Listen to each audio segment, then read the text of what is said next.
The Manhattan Project was created by several scientists, including Leslie Groves and Robert J. Oppenheimer. Many of these scientists actually fled fascist regimes in Europe and knew about the advancements in nuclear fission. They feared that Nazi Germany would create an atomic weapon. Since they were on such a tight time restraint, they decided to have multiple things like researching and developing done at the same time.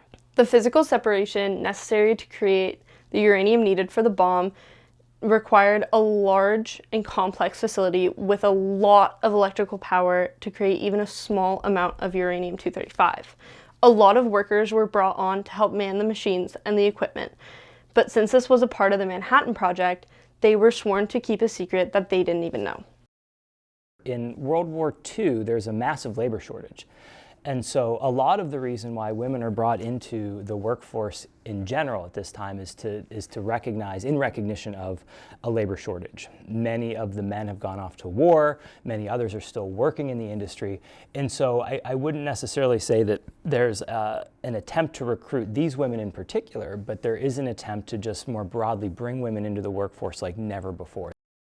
Jobs as Calutron operators were high-paying and advertised as helping towards the war effort, making it a great opportunity in the eyes of the girls in Los Alamos. The girls joined the Manhattan Project because they felt a sense of responsibility to help their country however they could during a time of war. This definitely contributed to accepting these positions. Little did they know, accepting these positions would also be accepting an additional responsibility of a life shrouded with secrecy. The Manhattan Project was kept a secret out of fear of Japan, Germany, and the Soviet Union hearing of the developments being made and creating the bomb first, or preparing to defend from such a bomb. In order to keep the project a secret, rigorous background checks were conducted on any and all employees before being brought into the secret city.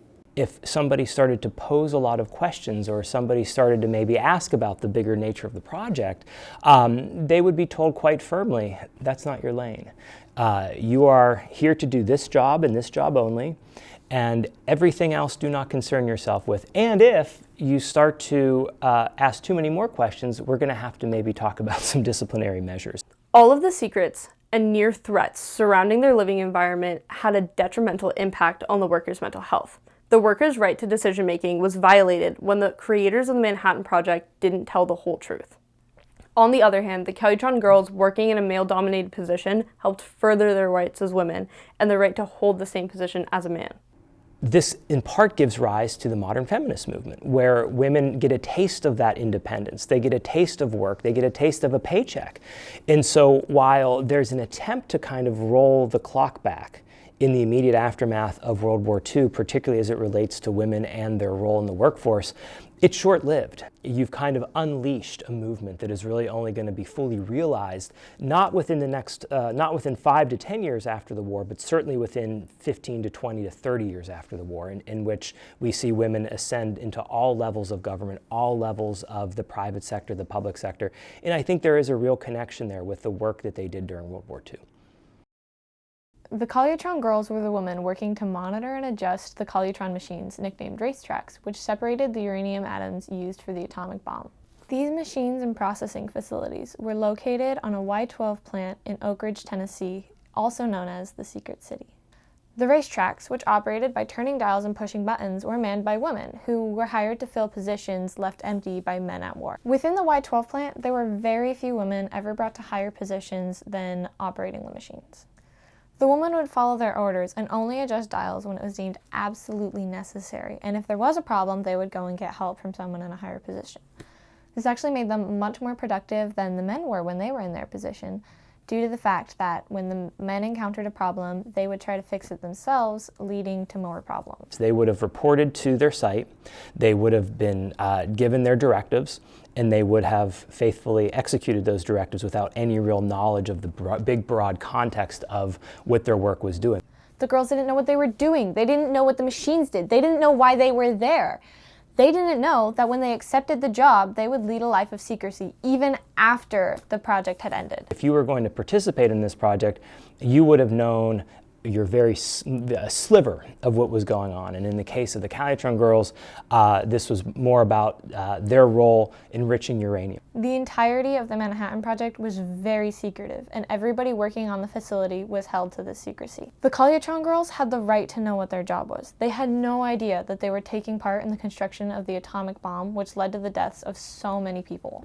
Many of the girls felt an overwhelming sense of responsibility for the lives lost, only learning that they had taken part in the construction of the bomb after it had been dropped.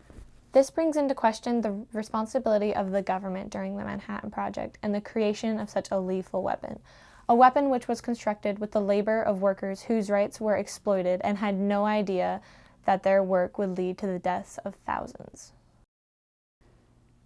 The Calutron Girls' efforts went towards ending the war even though they didn't know how.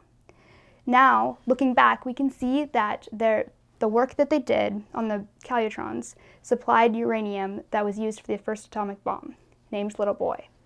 This bomb was the one dropped on Hiroshima and resulted in 70% of all buildings being burned, and by the end of 1945 resulted in 140,000 deaths.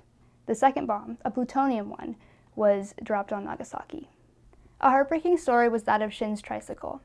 Shin was a 3-year-old boy who was riding his tricycle outside when the bomb dropped. His friend died under their collapsed house, and he died later that night due to his injuries.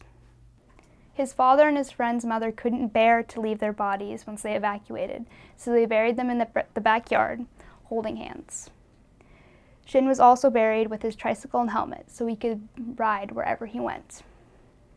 Many years later, their bodies were moved to a proper burial site, and Shin's father donated the tricycle and helmet to a museum.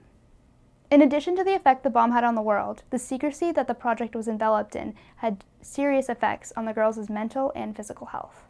In reality, the requirement of keeping the Manhattan Project a secret violated the Calutron Girls' autonomy and basic rights. Studies have shown that keeping secrets long-term can have detrimental effects on one's mental and physical health.